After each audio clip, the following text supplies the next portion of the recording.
J'arrivai à temps à ma chambre pour donner le boire d'Eliot. Pendant que je l'allaitais, Holly nous offrit quelques conseils. Selon elle, ma condition nécessitait que je puisse dormir le plus possible. Elle nous suggéra donc que Gerhard garde Eliot à la maison la nuit pour me permettre de passer une nuit complète sans avoir à me réveiller pour l'allaiter. Eliot n'ayant jamais bu à la bouteille, je m'inquiétais de la façon dont cela se passerait. De plus, je tenais à ce qu'il boive mon lait plutôt que le lait maternisé.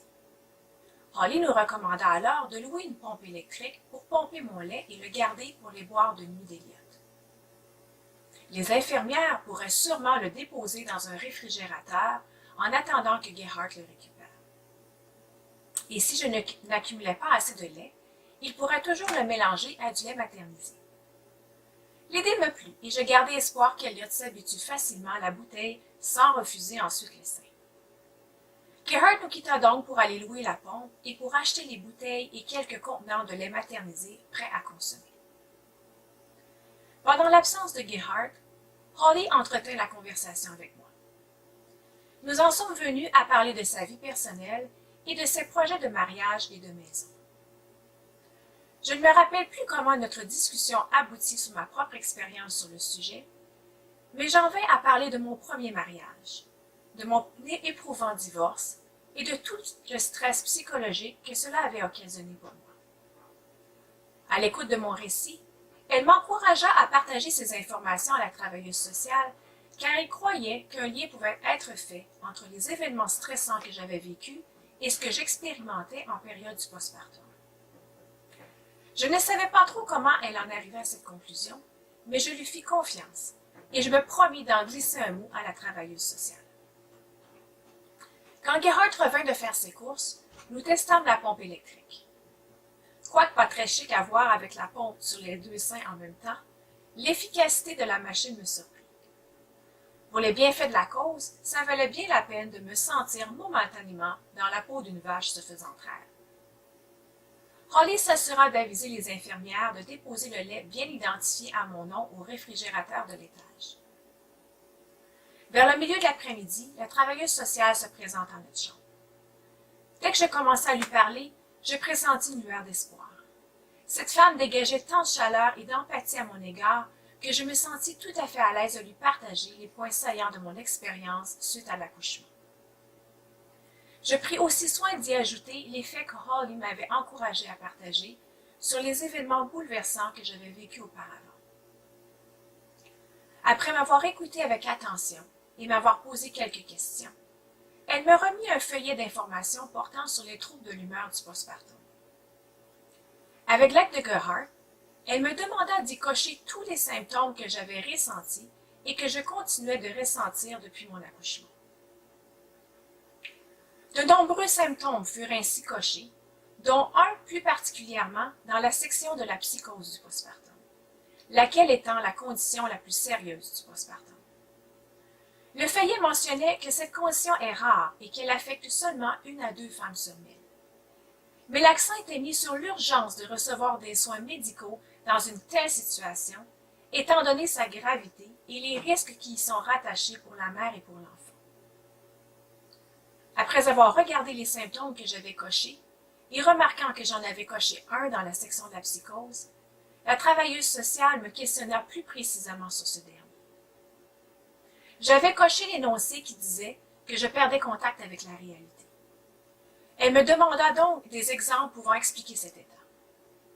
Je lui mentionnai alors ma conviction que Gerhard allait mourir, la demande de Dieu pour empêcher le suicide de ma sœur, la douleur à ma jambe et la conviction qu'un miracle s'était produit quand je me mis à me sentir mieux. Elle confirma donc ce que je pensais. Puis, ayant remarqué que je n'avais pas coché l'énoncé qui mentionnait les pensées suicidaires et les pensées violentes envers le bébé, cela piqua sa curiosité. Je me rappelle alors qu'elle me demanda de façon très directe et pointue si ça m'avait déjà traversé l'esprit de faire du mal à Eliot. La question me prit par surprise et m'estomaqua. J'éclatai alors en sanglots. Jamais, au grand jamais, l'idée de faire du mal à Eliot ne fut l'objet de mes pensées. Je me sentis sur la défensive et je continuai de répéter qu'aucune idée violente ne m'était apparue envers mon fils. Je n'arrivais même pas à imaginer comment une mère pouvait penser infliger du mal à son nourrisson et même aller jusqu'à le tuer. Mes réponses la convainquirent que je disais vrai, et pour me calmer, elle me fit comprendre les raisons de son questionnement si pointu. Comme la psychose du postpartum est une condition sévère qui affecte grandement l'état mental, aucun risque ne devait être pris qui pourrait mettre ma vie ou celle d'Elliot en danger. Les mères atteintes de psychose qui en viennent à se faire du mal ou à faire mal à leur bébé ne sont pas dans leur état normal. Elles posent ces gestes lorsqu'elles perdent contact avec la réalité et qu'elles sont en proie à des idées délirantes et à des hallucinations. Donc, comme je présentais déjà un des symptômes de la psychose, elle devait s'assurer que je n'en vienne pas à poser des gestes regrettables. Une fois ces explications données, elle nous dit à Gerhard et à moi que d'après ce qu'elle voyait, des symptômes que j'avais cochés, ma condition nécessitait un suivi médical et que je ne devais pas retourner chez moi sans avoir été soignée. Les symptômes que je présentais pouvaient indiquer que j'avais un trouble de l'humeur du postpartum et que mon état de santé devait être pris beaucoup plus au sérieux que ce que le médecin avait diagnostiqué. Avant de nous quitter, elle nous assura qu'elle ferait les démarches nécessaires pour que ma condition soit réévaluée. Entre-temps, son conseil était que je ne reste pas seule avec Elliot et que Gerhard soit toujours avec moi lorsque je m'occupais de ce dernier. Nous remerciâmes Holly et elle de leur support, puis toutes les deux nous quittèrent. Comme l'arrivée de ma mère à l'aéroport approchait, j'offris un dernier boire à Elliot avant que Gerhard ne quitte avec lui pour aller la chercher. J'avais le cœur gros à l'idée d'être séparée de mon bébé pour la soirée et pour la nuit. Je m'inquiétais aussi de la façon dont il réagirait à mon absence et à son premier boire à la bouteille. Mais je faisais confiance à Gerhard et à ma mère, et je savais que c'était mieux ainsi pour que je puisse passer une bonne nuit de sommeil. Tout au long de la journée, je m'étais sentie plutôt bien, n'éprouvant parfois que quelques difficultés à me concentrer. Mais lorsque je me retrouvai seule et que l'heure du coucher approcha, je commençai à sentir une vague de panique m'envahir. Je fis du mieux que je pus pour la contrôler, mais en vain. Je ne pouvais pas rester seule avec cette sensation insupportable de perdre la raison. J'appuyai donc sur le bouton d'appel afin qu'une infirmière vienne me voir. Heureusement, une infirmière se présenta à ma chambre sans trop de délai. Du mieux que je pus, je lui expliquai comment je me sentais en lui demandant de bien vouloir me tenir les mains le temps que la crise passe.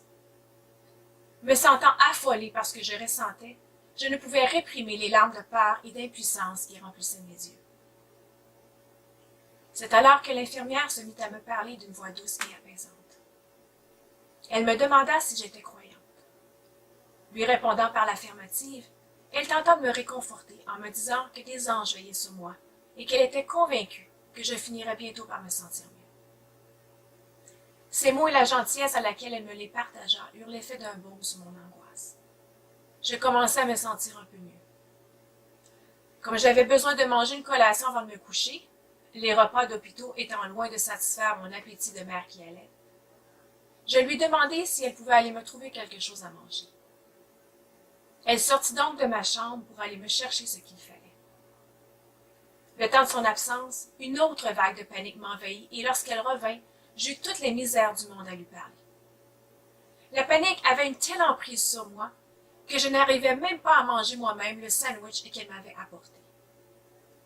Sensible à ma détresse, elle prit le sandwich dans ses mains et se mit à me nourrir lentement, une bouchée à la fois.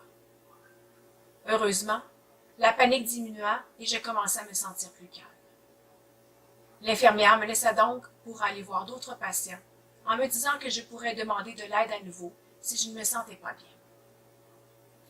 Quelques instants plus tard, une autre infirmière se présenta pour me donner une pilule en m'assurant que celle-ci m'aiderait à bien dormir. Je l'avalai avec espoir qu'elle disait vrai.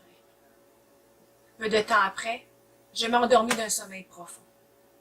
Mes dernières pensées furent pour mon fils, qui me manquait déjà